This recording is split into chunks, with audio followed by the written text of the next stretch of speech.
Well, it's always been instilled in him. He's always been like this from birth. He's been like this, like a take charge person from a young kid. So to see this birth is amazing because it was always in him to be great.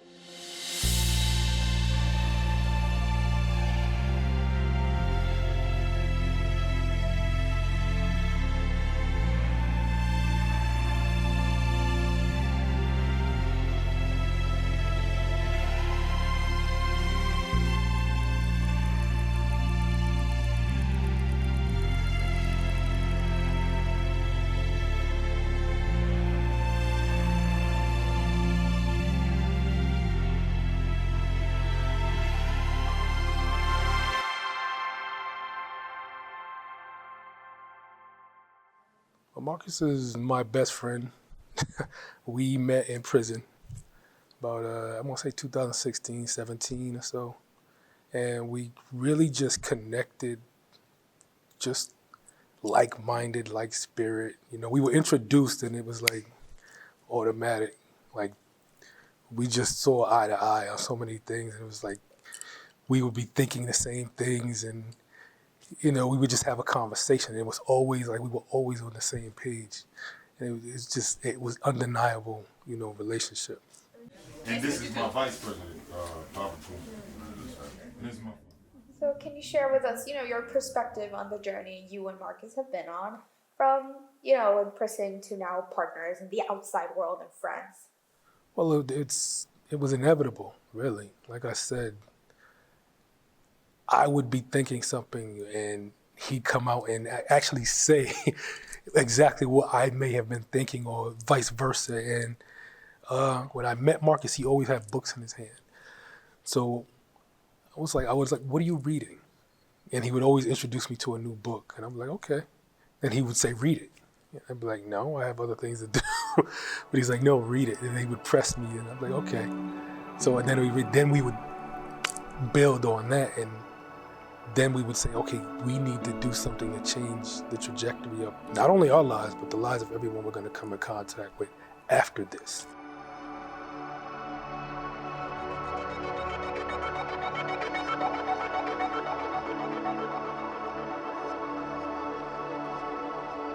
I want everybody to be treated with respect. I want people to know that they're cared about. I want people to never have to wait in the line, right? So I want people to be serviced, right? Serve people. That's what it's about. If it's community service, serve people. Go to where the need is at, right? So that's what I want to make service again. Yeah, so just about making people feel like people, man, and not feel like charity. Usually when in situations like this, people like make you feel like they're giving you a handout. We're giving a hand up. God bless you, man. Bless you. Thank you, sir. Oh, we are going to change the world. Point blank. Like, and not just a certain demographic. We want the overall mentality to change. Like, people need to see themselves as God intended, not as the situation or circumstance they may find themselves in, not the things that they're going through. Like, you are much more than an experience. So we're starting with feeding them because a lot of people are hungry. But when you feed them, now when they have a full stomach, now they're more apt to concentrate onto what you're trying to feed into their spirit or their mind about themselves. So feeding them food is just the beginning, but we are going to change the world.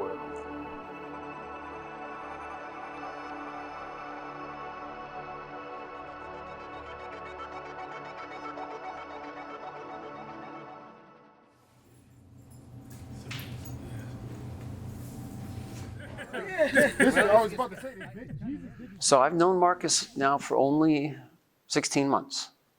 I feel like in a sense I've seen a couple snapshots rather than change over time. In fact, I've avoided thinking about change over time because, again, I saw Marcus already as someone who was poised to do lots of amazing things. And I didn't need to know about any hard times in the past. I didn't need to know that. So what I see now is simply the Marcus that has come to the university with these amazing skills to be able to communicate, to be able to impress on people what he sees as important. And so I think the work that he's doing with Fresh Starts is simply an elaboration of who he actually is. When he asked me to get involved, I was very, very happy to do so. And I was there for some of the early meetings, and then he asked me to be the president of the board, and I accepted. It is our obligation, brothers and sisters, to emulate this selfless undertaking. We must not be so heaven-bound that we become no earthly good. Always support your child no matter what. Support them. Pray for them. Keep them covered, because that's the most important thing, is being by their side. Never feel like your prayers is not being answered, because it took 6 years for him to come home. And I prayed for him when he first went. I thought it was going to happen overnight, but it didn't. So we have to keep our faith. Our faith is what got me through, my faith. And I would tell them to never give up. No matter how long it takes, God will open those doors for you. Millions of people want this to go all around the country and eventually around the world. But you got to start home first. I'm not going to be like, some of these celebrities that go out to these different countries and donate millions or whatever. Start home first. If you give somebody $1 that lives next door to you, you've done a good deed. You've done better than you've done giving $1 million to someone that you'll never ever come across. But that's the idea, is to touch everybody, because technically everybody on earth is our neighbor. We occupy the same space in a sense, and we all share the same air. So my goal is to service everyone that is willing to allow me to be of service to them. And that means that we need to pool a bunch more resources. So I'm gonna go at a bunch of different organizations and businesses, and every sector of everything we gotta get a foothold in. Because I know nothing about cars on a technical level, but someone we feed one day, someone we assist one day might want to be a mechanic and might have the acumen to be like a master mechanic. But I don't have the answers on how to become a master mechanic. But we can find somebody that does. We can start programs like that. Not just vocational programs, but programs that have everything for everybody. The problem with like prison and re-entry is a lot of it is just vocational. But there's some people who have like gifts that exceed vocation, desires that exceed vocation, or what vocational ed can offer. So I'm going to have all of that. Our community center is gonna have all of that stuff. Oasis Center is what we're gonna call it. The place of sustenance in the middle of nothing. So they made our neighborhood's food deserts. We're gonna put something right in the middle of the neighborhood that's going to supply replenishment for it. But when I went on Ann Nyberg's show, she said that she believes that the model that we have at the restaurant should be duplicated throughout the country. He gets it from his grandmother, my mother, who passed away, but we always watch her, how she gave and how she did, in the community. So it just was naturally, it came to me. He watched me, give and work in the community and give back. And now he's older, he's doing the same thing that we did, but it just wasn't to this magnitude like this. His grandmother. She basically adopted me from prison. But the thing about that was that he introduced me to his grandmother, because in prison you kind of hold the intimate parts of your life tight to yourself, because you don't really know the intention of the next person. So you guard yourself, and the fact that he actually opened that up to me let me know like this is how genuine this person is, but more so this is how he feels about me.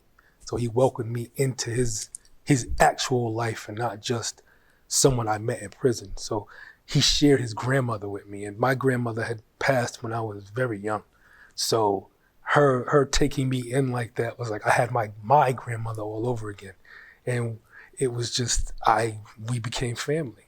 And that was like, that was huge for me. Like I said, having lost my grandmother very young and being able to share to conversate with her and pray with her, and just, she also had a sense of humor, so we would laugh. But he gave me a grandmother that, you know, I never thought I would have again. My grandmother's had the biggest effect on everything. Everything that we're doing now is literally a byproduct of a promise she made me make to her. When I was still in McDougal, she made me promise to go back to school. I made the promise and I kept the promise. That's how we're here now. I matriculated into the Yale Prison Education Initiative because of my grandmother. And every time I accomplish something, I come out here and tell her. She's over here. She's got the only bench out here.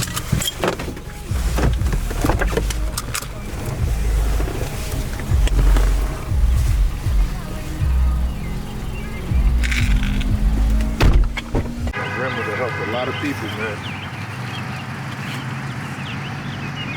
The social services building that's across the street from Pitch, she used to work there for 23 years, giving food stamps, health care, everything people needed, all the social services. And she would give redetermination after redetermination, even when bosses would say she wasn't supposed to. Now that building's abandoned, we're gonna get that building and turn it into the Oasis Center. This is my best friend, man. I come here for like 2 minutes at a time. Nobody ever knows. And I don't feel sad, because I know she's like right here.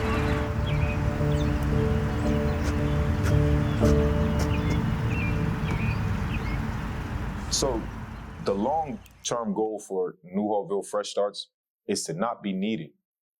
I feel like a successful nonprofit will set itself up to one day not need to be in existence. So until the last person that wants to realize their highest aspirations come to us, we're not done. So it's literally it starts off in New Hallville, but there's plenty other neighborhoods in New Haven that needs a fresh start. So we can go to the White neighborhood, we can go all over New Haven, right? And have a New Haven Fresh Starts. And then we can go to Hamden. It's just gonna spread out till we hit Connecticut. And then we're gonna go throughout the tri-state and throughout the country and throughout the world. Everybody needs a new start, right? Everybody needs a new lease on life that's down on life right now. And the way the times are, a majority of people are more down than they are up. So the goal for Fresh Starts is to literally just keep spreading our wings, right? To keep scaling out to every aspect of society so that whoever comes to us, for whatever they want to be, we can help them become that. Or whatever they're struggling with, we can help them out of that. Or whatever they desire, we can help them into it.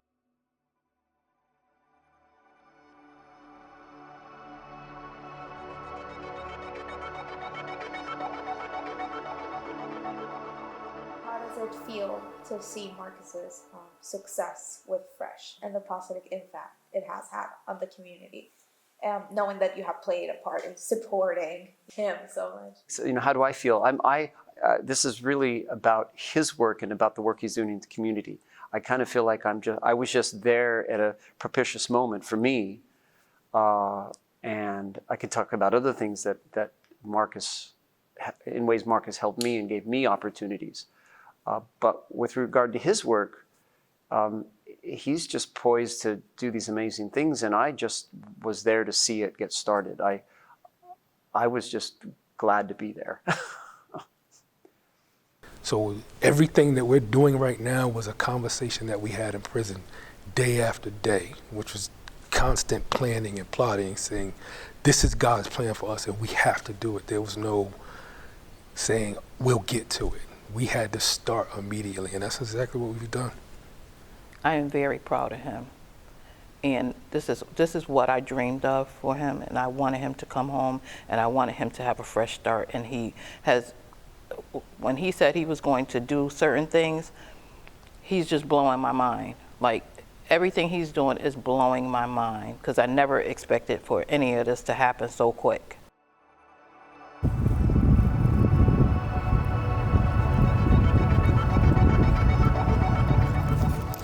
So this is where Fresh Start started, in prison. Fresh Start started when I needed a fresh start, right? When I needed, I guess, a reputational replenishment, right? I had to create it for myself. Nobody's gonna give it to you. No one wants to give you a second chance. They no longer now look at taking a chance on me. It's us forming partnerships or us working together, right? So if I will take a chance on somebody else, right? Then in turn, they'll be given opportunities in abundance, just as I am right now. So where Fresh Starts, where I see it ending, is transforming this city and then becoming a model for cities all around this country and eventually all around the world. I expect to be going to like the Middle East. I expect to be going to Asian countries and telling them about what we do here. Because everywhere it has someone that messed up, that things got messed up, that fell down, that whatever. But that needs something, like a restart. That needs like a fresh perspective and fresh opportunity, right? So eventually we're gonna have this everywhere. So it starts off in New Hallville, but they need it on the other side of town.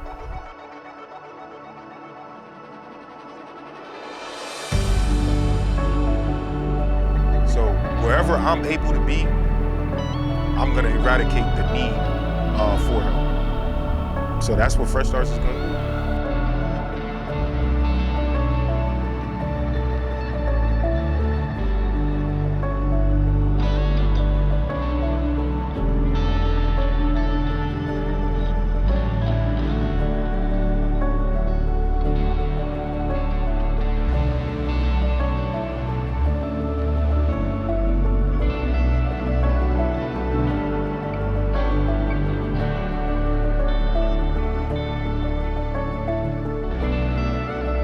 So I want to, they wouldn't want it, but I want to give flowers to Renee, I want to give it to Doreen, and I want to give it to Miss Cynthia.